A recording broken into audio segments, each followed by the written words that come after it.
Middlesex County in southeast Massachusetts, northeastern Worcester County in central Massachusetts, until 6 p.m. Eastern Daylight Time.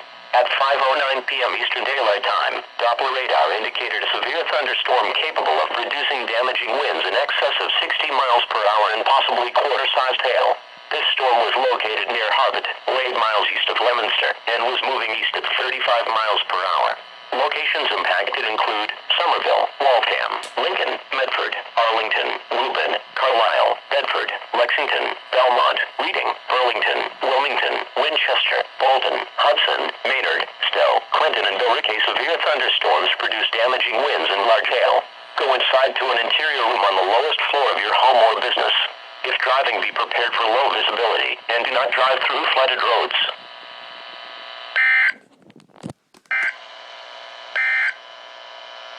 Severe thunderstorm warning.